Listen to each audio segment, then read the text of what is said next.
Hello YouTube, it's Wyatt Kyer again. I'm here to show you a really cool, unique tip.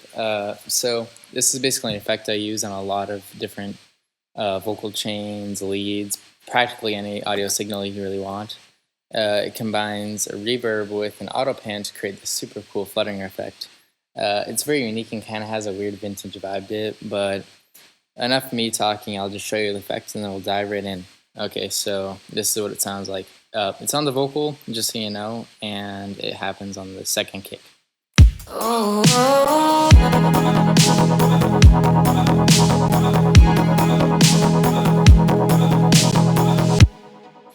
Okay, so in case you didn't hear that, I'll actually play it by itself.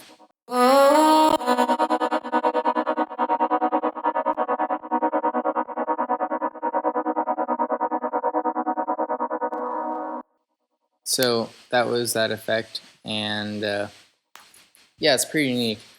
So we'll start on our fresh audio track so you're not so lost, and because I have a lot of processing on this, it's just completely unnecessary tutorial.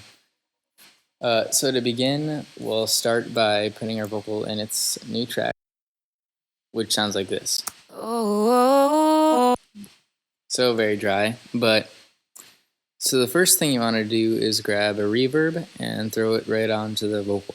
So it's going to sound like this by default. You can use any reverb preset you want, just as long as it has a long decay.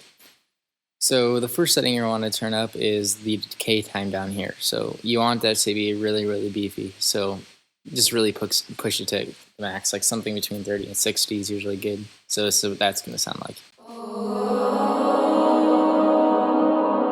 It gives you this long, cool tail. And of course you don't want that playing the whole time through your vocal, so what I like to do is I like to take the dry wet of the mix and automate that. So when the vocal's playing, find the end of where it stops, and then just take this and put it all the way to 100% wet. So this is what it should sound like now. And it takes a little tweaking, but you can get it to work pretty well if you just like do some unique curves. So let's try it now. Maybe even a little bit further back. So that's pretty good. So we're getting a nice dry signal to begin with, so we can like comprehend our vocals or whatever we have. And then after it's finished, we have a nice long tail to work with. So the next step would be to put a compressor after this. So you can just take the default compressor, or you could take a preset. Brick wall seems to work pretty well. And then look down here on your ratio and turn this down to the point where your reverb's pretty much tailing off. So then you also want to automate this dry wet right here to be all the way wet the same way that the reverb was. So when this goes from dry to wet, this compressor should also go from dry to wet. So we're getting a nice, very flat signal to work with. So now we can add the autopan. So this is the cherry on top of the whole effect. Now an autopan traditionally does a side-to-side pan from left to right. So that's what this is what this sounds like.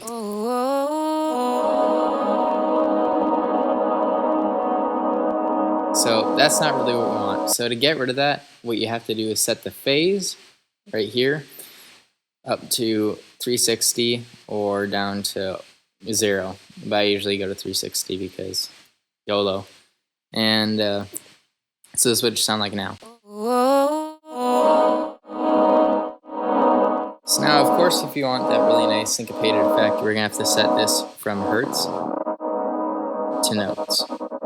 So now we'll actually have a beat to work with, like beat rhythm. So set the rate to whatever you want, and then set the offset to the point where this little part here is touching right at the beginning. So that should be somewhere around 220, 240, somewhere around there will work. So you're having a nice, it starts on the lowest volume possible. So now we should have this. And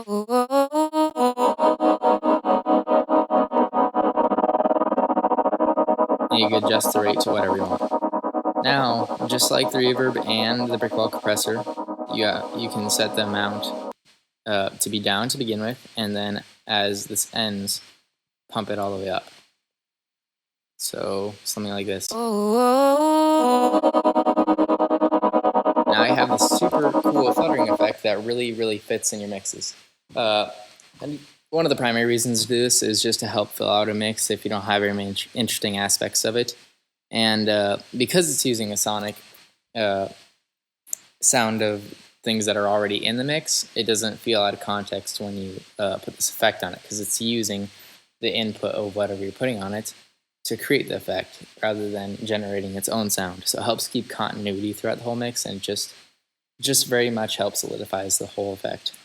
So if you just want to throw this on anything you want, go for it. It can be a bass, it can really be anything, a snare, toms. I've used on all sorts of things, but I just thought it's a cool tip that you guys ought to know. And yeah, thanks for watching, and I'll see you in the next one.